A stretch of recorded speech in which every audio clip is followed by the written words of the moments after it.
Bismillahirrahmanirrahim. Assalamualaikum warahmatullahi wabarakatuh. Alhamdulillah wa syukrulillah wa la hawla wa la quwata illa billah amma ba'd. Berjumpa kembali kita di dalam perkuliahan pendidikan kewarganegaraan. Pada pertemuan kali ini kita akan membahas tentang wawasan Nusantara atau ada yang menyebut sebagai wawasan Nusantara merupakan geopolitik Indonesia. Baik, kita share dulu screen-nya atau PPT-nya. Baik, ya, wawasan Nusantara. Apa itu wawasan Nusantara? Jadi wawasan Nusantara berkaitan dengan bangsa.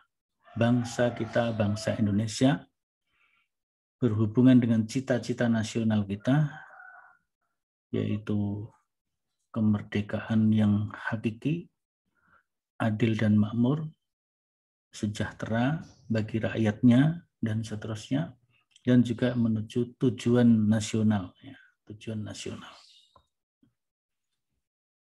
Faktor penentu dari wawasan Nusantara atau wawasan nasional, ya, yang pertama adalah unsur-unsur alamiah yang sering disebut dengan gatra alam. Sehingga biasanya ada 8 faktor atau disebut dengan asta gatra. Asta gatra itu 8 gatra yang dibagi menjadi 2, yaitu tri gatra dan panca gatra. Tri gatra adalah gatra alami, yaitu bumi, geografi, kemudian manusia atau demografinya, dan lingkungannya atau sumber daya alamnya. Dengan memperhatikan 3 faktor tersebut, maka suatu bangsa penting memiliki sebuah, yaitu wawasan Nusantara, atau biasa disebut juga wawasan nasional. Maka wawasan Nusantara atau wawasan nasional adalah cara pandang sebagai suatu bangsa, baik itu dalam mewawas ke dalam, wawasan ke dalam, melihat ke dalam, maupun keluar, yang dipengaruhi oleh ideologi yang dianut, bentuk geografinya, sejarahnya, serta kepentingan nasionalnya. Wawasan ke dalam adalah cara pandang suatu bangsa dalam melihat dirinya sendiri, yaitu wilayahnya, sumber daya alamnya, dan SDM-nya. Dan wawasan keluar adalah cara pandang suatu bangsa terhadap bangsa atau negara lain. Wawasan nasional dijadikan sebagai landasan atau pedoman dalam mencapai tujuan nasionalnya. Dan wawasan nasional atau wawasan Nusantara bangsa Indonesia disebut dengan wawasan Nusantara. Maka wawasan Nusantara merupakan cara pandang dan sikap bangsa Indonesia mengenai diri dan lingkungannya yang serba beragam dengan mengutamakan persatuan dan kesatuan wilayah dengan tetap menghargai dan menghormati kebinekaan dalam setiap aspek kehidupan nasional untuk mencapai tujuan nasional. Nah, tujuan wawasan Nusantara atau Wasantara adalah yang pertama, tujuan ke dalam, yaitu untuk mewujudkan kesejahteraan, ketentraman, dan keamanan bagi bangsa Indonesia. Sedangkan wawasan atau tujuan yang keluarnya adalah berkaitan dengan lingkungan, yaitu untuk ikut serta menyelenggarakan dan membina kesejahteraan serta perdamaian abadi di seluruh dunia. Jadi mengikuti ketertiban dunia, perdamaian abadi, dan keadilan sosial bagi seluruh dunia. Nah, aspek historis dan yuridis wawasan Nusantara sebagai wilayah. Yang pertama, kita kenal adanya Deklarasi Juanda 13 Desember 1957 yang kemudian dikukuhkan dengan Undang-Undang Nomor 4 tahun 1960. Jadi apa namanya? Ini ada tokoh, dan Juanda ini adalah tokoh Muhammadiyah. Beliau adalah guru di SMA Muhammadiyah di daerah Matraman, Jakarta, yang kemudian menjadi Perdana Menteri Republik Indonesia, dan beliau memprakarsai apa yang disebut dengan Deklarasi Juanda untuk kesatuan wilayah Indonesia. Dan ini sangat penting untuk kita perhatikan. Yang kedua adalah Deklarasi Landas Kontinen pada tanggal 17 Februari 1969 yang dikukuhkan dalam Undang-Undang Nomor 1 tahun 1973. Kemudian yang ketiga adalah Zona Ekonomi Eksklusif Indonesia ZEEI tanggal 21 Maret 1980 yang dikukuhkan dengan Undang-Undang Nomor 5 tahun 1983. Nah, Deklarasi Juanda 13 Desember 57 memandang bahwa wilayah Indonesia merupakan satu kesatuan yang utuh. Jadi meskipun wilayah Indonesia itu terpisah-pisah dalam bentuk kepulauan-kepulauan, pulau-pulau, tapi kesatuan daratan dan lautan itu merupakan satu kesatuan yang utuh. Jadi lautan itu menghubungkan. Lautan bukan memisahkan, tapi lautan adalah menghubungkan pulau-pulau yang ada. Penentuan batas laut teritorial selebar 12 mil diukur dari garis yang menghubungkan titik terluar dari pulau terluar. Point to point teori. Sebelumnya menggunakan hukum kolonial yaitu teritorial ZEE and Maritime Geringen Ordonanti tahun 1939. Nah, yang ini kalau menggunakan ini air laut bisa dikatakan sebagai pemisah. Tapi justru dengan Deklarasi Juanda air laut menjadi penghubung. Penentuan lebar laut 3 mil yaitu island to island. Nah, jadi di situ air laut bisa menjadi pemisah.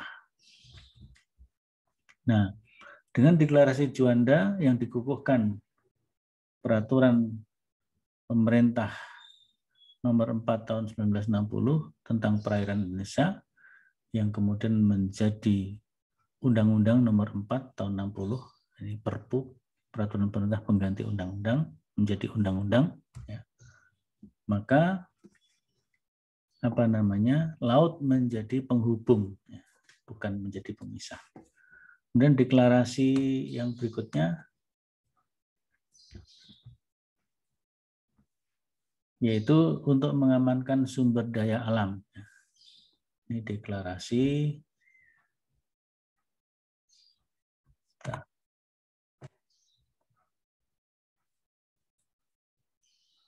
Deklarasi Landas Kontinen 17 Februari tahun 1969, ya. Mengamankan sumber daya alam yang berada di dalam laut, segala SDA yang ada di dasar laut dan tanah yang di bawahnya di landas kontinen itu adalah milik bangsa Indonesia. Jadi air laut tidak hanya air laut yang menghubungkan, tapi bahkan dasar laut, tanah di bawah air laut itu merupakan bagian dari milik bangsa Indonesia. Jadi ini memperkuat Deklarasi Juanda. Kemudian Zona Ekonomi Eksklusif Indonesia 21 Maret 80 merupakan satu kawasan laut di luar laut teritorial yang lebarnya 200 mil yang melingkar mengelilingi seluruh wilayah suatu negara. Jadi negara tersebut mempunyai hak eksklusif untuk mengambil kekayaan alam di dalamnya. Kawasan zona ekonomi eksklusif adalah laut bebas dan bukan laut wilayah. Tapi kita bisa mengambil kekayaan yang ada di dalamnya, itu termasuk bagian dari ZEE, zona ekonomi eksklusif.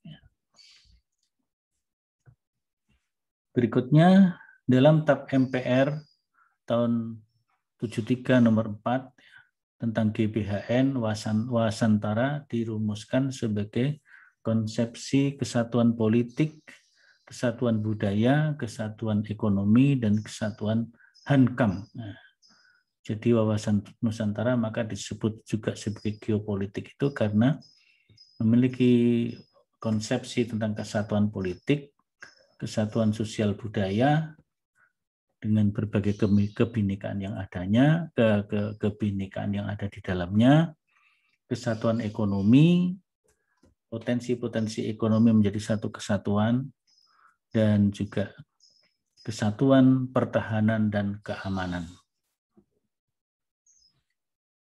Nah, dasar pemikiran wawasan Nusantara dibentuk, dijiwai oleh paham kekuasaan bangsa Indonesia dan geopolitik Indonesia. Paham kekuasaan bangsa Indonesia adalah bahwa wawasan Nusantara tidak mengembangkan ajaran atau teori tentang kekuasaan dan adu kekuatan, karena hal tersebut mengandung benih-benih persengketaan dan ekspansionisme. Maka justru kekuasaan bangsa Indonesia, wawasan Nusantara Indonesia dikembangkan dengan tadi mengikuti ketertiban dunia, perdamaian abadi, dan ketertiban dunia dan perdamaian abadi. Ya. Antar negara itu bagaimana membangun kebersamaan. Jadi tidak bersaing, berkompetisi tapi membangun kebersamaan. Geopolitik, politik yang dihubungkan dengan pengaruh letak kondisi geografi dari bumi yang menjadi wilayah hidupnya. Manusia yang hidup di atas bumi, itulah yang akan menjadi penentu wilayah hidupnya. Tokoh-tokoh geopolitik dan teori-teorinya, ada Ratzel, ada Kajelen, Rudolf Kajelen, ya ini silakan nanti dipelajari ya.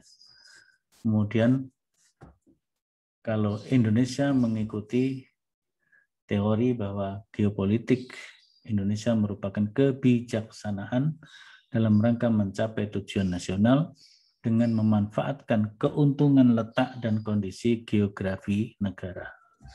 Geografi kita yang berada di antara dua benua dan di antara dua samudra.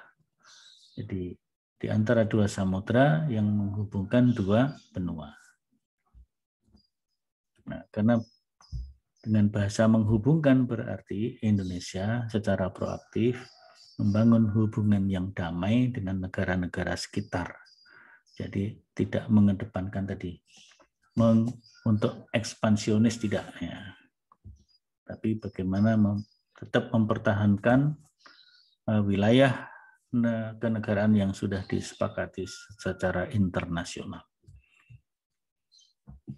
Nah, wawasan Nusantara memiliki manfaat yang nyata. Yang pertama adalah terintegrasinya wilayah darat dan laut dalam satu kesatuan, nah, terutama setelah lahirnya deklarasi Juanda yang diikuti dengan deklarasi berikutnya tadi ya. Pertambahan luas wilayah Indonesia, terutama wilayah laut. Jadi karena air laut itu menghubungkan, maka air laut yang berada di antara pulau-pulau di Indonesia itu menjadi satu kesatuan wilayah. Dan juga sekaligus menghasilkan cadangan sumber daya alam yang besar. Maka hakikat wawasan Nusantara yang pertama wawasan ke dalam lebih menampakkan sifat dan ciri sebagai kesatuan wilayah laut dengan pulau-pulau yang ada di dalamnya yang merupakan satu kesatuan yang utuh dan manunggal.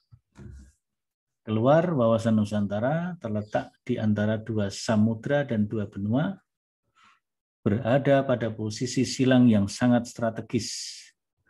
Dan esensi wawasan Nusantara adalah cara memandang Indonesia yang majemuk, tetapi satu, dalam satu kesatuan, yaitu Bhinneka Tunggal Ika.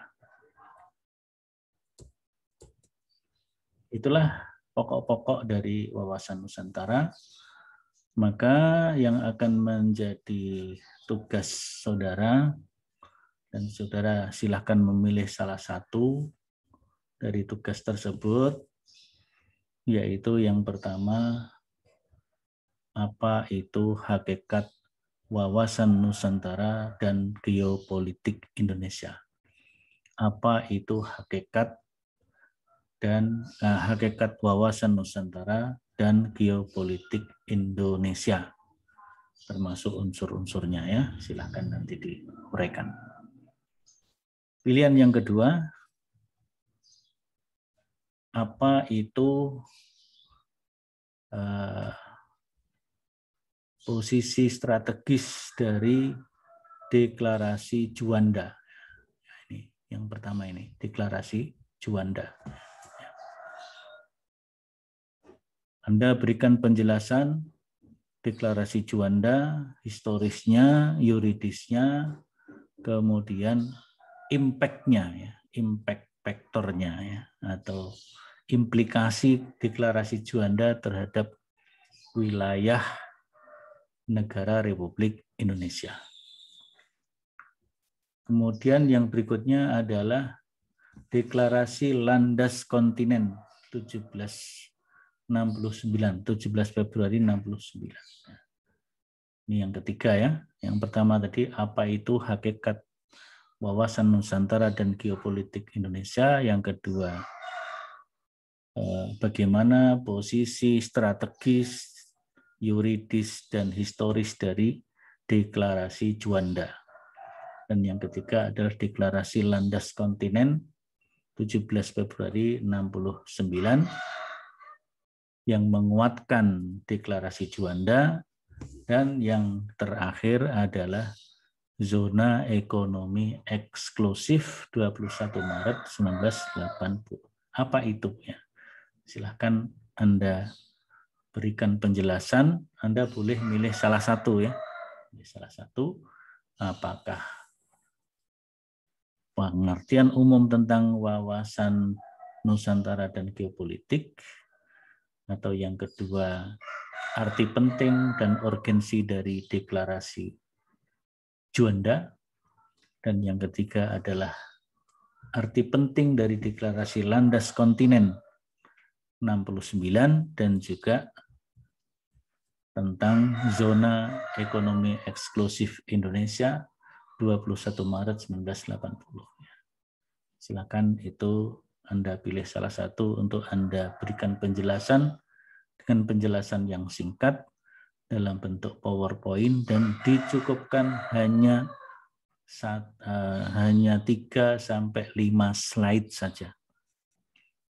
Jadi Anda buat PPT 3-5 slide saja dengan memilih salah satu topik yang tadi sudah disebutkan. Yang pertama yaitu apa itu wawasan Nusantara dan geopolitik Indonesia. Yang kedua, arti penting deklarasi Juanda tahun 57. Kemudian arti penting deklarasi Landas Kontinen tahun 69. Dan juga arti penting Zona Ekonomi Eksklusif Indonesia tahun 1980. Saya kira begitu untuk pokok-pokok pikiran dari materi tentang wawasan Nusantara. Yang akan datang kita akan perdalam wawasan Nusantara ini dengan pendekatan Astagatra yaitu Trigatra dan Pancagatra.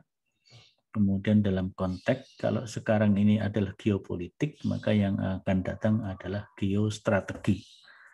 Dan geostrategi itu juga merupakan bagian dari ketahanan nasional. Jadi itu pertemuan yang akan datang itu.